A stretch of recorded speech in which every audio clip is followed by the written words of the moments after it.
हरे कृष्णा, जय माता दी। आज माघ गुप्त नवरात्रि का 5वां दिन है। आज का दिन अत्यंत पावन और विशेष माना जाता है। आज दिनांक है 23 जनवरी शुक्रवार और आज पंचमी तिथि है। इसके पश्चात षष्ठी तिथि का प्रारंभ हो जाएगा। इसी कारण आज का दिन विशेष बन जाता है। आज की इस वीडियो में आप सबसे पहले माँ छिन्नमस्ता की संपूर्ण कथा सुनेंगे और इसके बाद अगले वीडियो में आज ही आपको माँ त्रिपुर भैरवी की कथा भी सुनने को मिलेगी। आप सभी से विनम्र अनुरोध है कि आज इन दोनों वीडियो को अवश्य देखेगा। गुप्त नवरात्रि के 5वें दिन महाविद्या छिन्नमस्ता की पूजा करने का विधान है। तंत्र शास्त्रों में यह बताया गया है कि महाविद्या छिन्नमस्ता की उपासना करने से समाज में मान सम्मान, यश और प्रसिद्धि की प्राप्ति होती है। पूर्वी भारत के क्षेत्रों जैसे पश्चिम बंगाल, झारखंड और उत्तर प्रदेश, साथ ही नेपाल आदि देशों में इनकी पूजा विशेष रूप से की जाती है। महाविद्या छिन्नमस्ता की पूजा में यदि कोई भी कमी रह जाए तो यह साधना विपरीत फल देने वाली भी हो सकती है। इसी कारण सामान्य लोगों के लिए इनकी साधना को उपयुक्त नहीं माना गया है। देवी छिन्नमस्ता की पूजा करने से मनुष्य को समाज में सम्मान, प्रतिष्ठा, सुख और समृद्धि की प्राप्ति होती है। देवी अपने साधक को ज्ञान, समृद्धि, विजय, स्वास्थ्य और धन का आशीर्वाद प्रदान करती है। महाविद्या छिन्नमस्ता की पूजा उन लोगों के लिए अत्यंत प्रभावशाली मानी जाती है जो बांझपन, ऋण संबंधी समस्याओं या यौन रोगों से पीड़ित होते हैं। माँ छिन्नमस्ता की पूजा व्यवसायिक हानि से उबरने में भी सहायक मानी जाती है। इनकी पूजा करने से समृद्धि, स्थिरता और दीर्घ आयु जीवन के साथ साथ अनेक अन्य लाभ भी प्राप्त होते हैं। देवी छिन्नमस्ता को माता चिंतपूर्णी का स्वरूप माना गया है। शिव पुराण और मार्कंडेय पुराण में इस बात का उल्लेख मिलता है कि देवी छिन्नमस्ता से राक्षसों का संहार कर देवताओं को उनसे मुक्त कराया था। देवी छिन्नमस्ता चिंता पूर्णिमा का स्वरूप है। इसी कारण इनकी पूजा कई अर्थों में अपने भक्तों के लिए अत्यंत फलदायी मानी जाती है। देवी अपने भक्तों की सभी चिंताओं को हर लेती है और उनके जीवन के सभी संकटों को दूर करती है। साथ ही वे अपने भक्तों को सभी प्रकार की सिद्धियां भी प्रदान करती है। इसलिए देवी का व्रत करना और विधि विधान से उनका पूजन करना अत्यंत शुभ और फलदायी माना जाता है। माँ छिन्नमस्ता अपने गले में हड्डियों की माला धारण करती है। उनके कंधे पर यज्ञोपवीत शोभायमान रहता है। देवी छिन्नमस्ता की नाभि में योनि चक्र विद्यमान है। माँ की आराधना गुप्त नवरात्रि के अतिरिक्त दीपावली के दिन से आरंभ करना अत्यंत शुभ माना जाता है। इनकी पूजा शुक्रवार के दिन भी विशेष रूप से की जाती है। अब आइए माँ छिन्नमस्ता के प्रादुर्भाव की कथा को जानते हैं। एक बार भगवती भवानी अपनी सहचरियां जया और विजय के साथ मंदाकिनी नदी में स्नान करने गई। स्नान करने के पश्चात तीनों भूख से पीड़ित हो गई और उनका वर्ण कृष्ण वर्ण का हो गया। उस समय देवी की सहचरियों ने माँ से भोजन की याचना की। देवी ने उनसे कुछ समय प्रतीक्षा करने के लिए कहा। कुछ समय बीत जाने पर जब सहचारियों ने पुनः भोजन के लिए निवेदन किया तो देवी ने फिर से कुछ और देर प्रतीक्षा करने के लिए कहा। इस पर उनकी सखियों ने विनम्र स्वर में देवी से कहा, माँ, आप तो अपने शिशुओं को भूख लगते ही बिना विलंब भोजन प्रदान करती है, फिर आप हमारी अपेक्षा क्यों कर रही हैं? अपनी सहचरियों के मधुर और करुण वचनों को सुनकर कृपामयी देवी द्रवित हो उठी। तभी देवी ने अपने खड्ग से अपना ही सिर काट लिया। कटा हुआ सिर देवी के बाएं हाथ में आ गिरा। देवी के कबंध से रक्त की 3 धाराएं प्रवाहित हुई। उनमें से 2 धाराएं देवी ने अपनी दोनों सहचरियों की ओर प्रवाहित कर दी, जिसे पीकर वे दोनों अत्यंत प्रसन्न हो गई।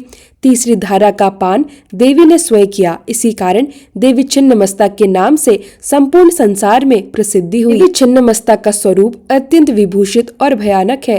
देवी अपने एक भुजा में अपना स्वयं का कटा हुआ शीश और दूसरी भुजा में खड्ग धारण करती है। उनके गले से रक्त की 3 धाराएं प्रवाहित होती हैं और देवी का कटा हुआ मुख तथा डाकिनी और वर्ण नामक 2 परिचारिकाएं उन रक्त धाराओं का पान करती हैं। देवी छिन्नमस्ता गुड़हल के पुष्प के समान लाल वर्ण की है। उनकी आभा और कांति कोटि कोटि सूर्य के समान तेजस्वी है।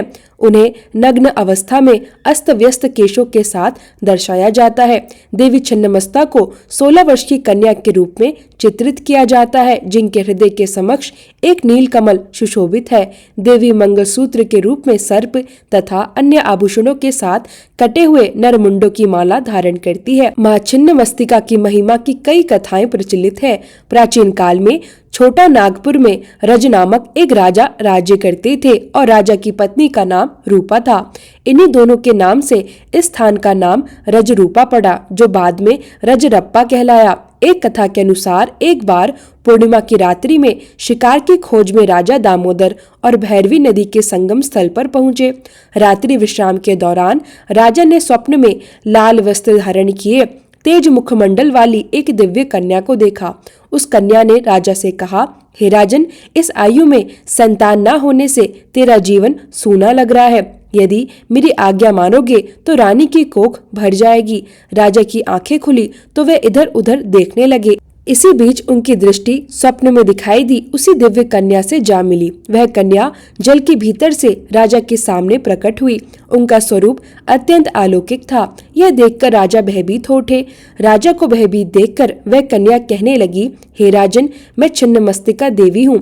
कलयुग के मनुष्य मुझे नहीं जान सके हैं, जबकि मैं इस वन में प्राचीन काल से गुप्त रूप में निवास कर रही हूँ। मैं तुम्हें वरदान देती हूँ कि आज से ठीक 9वें महीने तुम्हें पुत्र की प्राप्ति होगी। देवी ने आगे कहा, हे राजन, संगम स्थल के समीप तुम्हें मेरा एक मंदिर दिखाई देगा। उस मंदिर के अंदर शिलाखंड पर मेरी प्रतिमा अंकित दिखाई देगी। तुम प्रातःकाल मेरी पूजा करना। इतना कहकर माँ छिन्नमस्तिका अंतर्ध्यान हो गई। इसके बाद से ही यह पवित्र तीर्थ रजरप्पा के नाम से विख्यात हो गया। यह थी माँ छिन्नमस्तिका की पावन कथा। अब सुनिए श्री दुर्गा कवच का पाठ। देवी कवच को भगवान ब्रह्मा जी ने ऋषि मार्कंडे को बताया था। महर्षि मार्कंडे ने ब्रह्मा जी से कहा, हे पितामह, संसार में जो अत्यंत गुप्त हो, जो मनुष्य की सब प्रकार से रक्षा करता हो और जिसे आपने आज तक किसी को न बताया हो, वही कवच मुझे बताइए। श्री ब्रह्मा जी बोले, अत्यंत गुप्त, सब प्राणियों की रक्षा करने वाला, सबकी भलाई करने वाला कवच मुझसे सुनो। प्रथम शैलपुत्री, दूसरी ब्रह्मचारिणी, तीसरी चंद्रघंटा, चौथी कुष्मांडा, पांचवी स्कंद माता, छठी कात्यायनी, सातवीं कालरात्रि, आठवीं महागौरी और 9वीं सिद्धिदात्री। ये देवी की 9 मूर्तियां हैं। ही नव दुर्गा कहा जाता है। जो मनुष्य अग्नि में जलता हुआ, रणभूमि में शत्रु से घिरा हुआ या विश्व संकट में फंसा हुआ हो, यदि वह देवी दुर्गा के नामों का स्मरण कर ले तो उसे कभी भी हानि नहीं होती।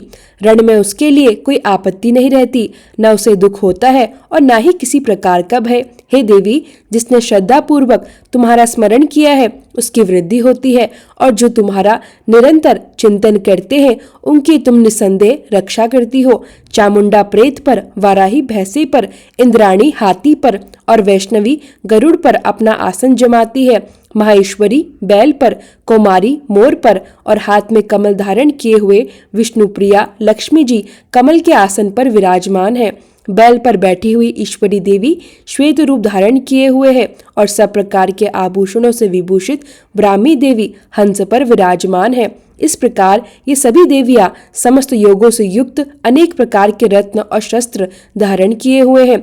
भक्तों की रक्षा के लिए सभी देवियां रथ पर सवार क्रोध से परिपूर्ण दिखाई देती है और चक्र, गदा, शक्ति, हल, मूसल, खड़ग, तोमर, पाश, भाला, त्रिशूल और उत्तम सारंग जैसे शस्त्र दैत्यों के नाश, भक्तों की रक्षा और देवताओं के कल्याण के लिए धारण करती है। हे महारुद्र, अत्यंत घोर पराक्रम, महान बल और महान उत्साह वाली देवी, आपको मैं नमन करता हूँ। हे देवी, आपका दर्शन अत्यंत दुर्लभ है और आप शत्रुओं के भय को नष्ट करने वाली हैं।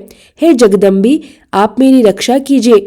पूर्व दिशा में इंद्री शक्ति मेरी रक्षा करे, अग्निकोण में अग्नि शक्ति मेरी रक्षा करे, दक्षिण दिशा में वाराही देवी मेरी रक्षा करे, नेतृत्व कोण में खड़क धारिणी देवी मेरी रक्षा करे, पश्चिम दिशा में वारुणी देवी मेरी रक्षा करे, वायु कोण में मृगवाहिनी देवी मेरी रक्षा करे, उत्तर दिशा में कुमारी देवी मेरी रक्षा करे, ईशान कोण में शूलधारिणी देवी मेरी रक्षा करे, ऊपर की ओर से ब्राह्मणी देवी मेरी रक्षा करे, नीचे की ओर से वैष्णवी देवी मेरी रक्षा करे, इसी प्रकार शव पर विराजमान चामुंडा देवी दसों दिशाओं में मेरी रक्षा करे।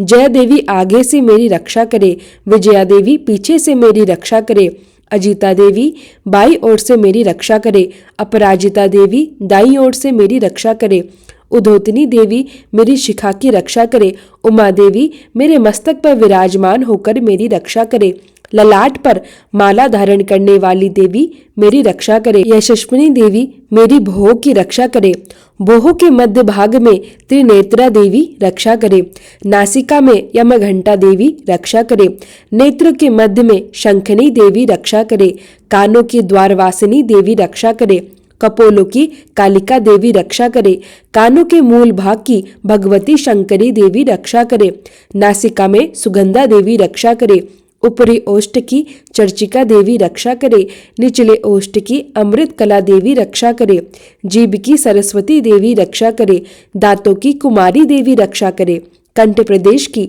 चंडिका देवी रक्षा करे, गले की घाटी की चित्रघंटा देवी रक्षा करे, तालू की महामाया देवी रक्षा करे, ठोड़ी की कामाक्षी देवी रक्षा करे, मेरी वाणी की सर्वमंगला देवी रक्षा करे, गर्दन की भद्रकाली देवी रक्षा करे, पीठ के मेरुदंड की धनुधारिणी देवी रक्षा करे, कंठ के भारी भाग की नीलग्रीवा देवी रक्षा करे, कंठ की नली की नलकुबरी देवी रक्षा करे, दोनों कंधों की खड़क धारिणी एवं व्रजधारिणी देवी रक्षा करे, दोनों भुजाओं की रक्षा करे, दोनों हाथों की दंडनी देवी रक्षा करे, अंबिका देवी मेरे दोनों हाथों की रक्षा करे, संपूर्ण नखों की शूल शबरी देवी रक्षा करे, मेरी कुक्षी की कुलेश्वरी देवी रक्षा करे, दोनों स्तनों की महादेवी रक्षा करे, मेरे मन की शोक विनाशिनी देवी रक्षा करे, हृदय की ललिता देवी रक्षा करे, उदर की शूलधारिणी देवी रक्षा करे, नाभि की कामिनी देवी रक्षा करे, गुहा भाग की गुहेश्वरी देवी रक्षा करे, लिंग की पूतना एवं कामिका देवी रक्षा करे, गुदा की महिषवाहिनी देवी रक्षा करे, दोनों जंघाओं की महाबला देवी रक्षा करे, दोनों घुटनों की विद्यावासिनी देवी रक्षा करे, दोनों पैरों के पृष्ठभाग की तेजस्विनी देवी रक्षा करे, पैरों की उंगलियों की श्रीधरी देवी रक्षा करे, तलवों की तलवासिनी देवी रक्षा करे, नखों की कराली देवी रक्षा करे, केशों की उद्धर्वकेशनी देवी रक्षा करे, वाणी की वागेश्वरी देवी रक्षा करे, ओमकूपों की कोबरी देवी रक्षा करे, त्वचा की बागेश्वरी देवी रक्षा करे, रक्त मज्जा वसा मांस और अस्थियों की पार्वती देवी रक्षा करे, आंतों की कालरात्रि देवी रक्षा करे, पित्त की मुकुट शबरी देवी रक्षा करे, कफ की पद्मावती एवं चूड़ामणि देवी रक्षा करे, नाड़ियों के जल की ज्वालामुखी देवी रक्षा करे, सभी जोड़ों की अभेद देवी रक्षा करे, वीर्य की ब्राह्मणी देवी रक्षा करे, छाया की छत्र शबरी देवी रक्षा करे, अहंकार मन और बुद्धि की धर्मधारिणी देवी रक्षा करे, प्राण अपान व्यान उदान और समान की व्रजहस्ता देवी रक्षा करे, मेरे प्राणों की कल्याण शोभना देवी रक्षा करे, रस रूप गंध शब्द और स्पर्श इन विषयों का अनुभव करते समय योगिनी देवी मेरी रक्षा करे, सत्व रज और तम तीनों गुणों की नारायणी देवी रक्षा करे, आयु की वाराही देवी रक्षा करे, यश कीर्ति लक्ष्मी धन और विद्या की चक्रणी देवी रक्षा करे, मेरे शरीर की इंद्राणी देवी रक्षा करे, मेरे पशुओं की रक्षा चंडी देवी करे, मेरे पुत्रों की रक्षा महालक्ष्मी देवी करे, मेरी पत्नी की रक्षा भैरवी देवी करे, राजसभा में महालक्ष्मी देवी और चारों ओर से विजया देवी मेरी रक्षा करे, जहाँ यह कवच अपूर्ण हो वह जयंती देवी रक्षा करे, यह कवच धारण करने वाला मनुष्य निर्भय होता है, धनवान होता है और अंत में परम मोक्ष को प्राप्त करता है। श्री दुर्गा कवच पाठ समाप्त। प्रेम से बोलिए दुर्गा माता की जय, नव दुर्गा की जय।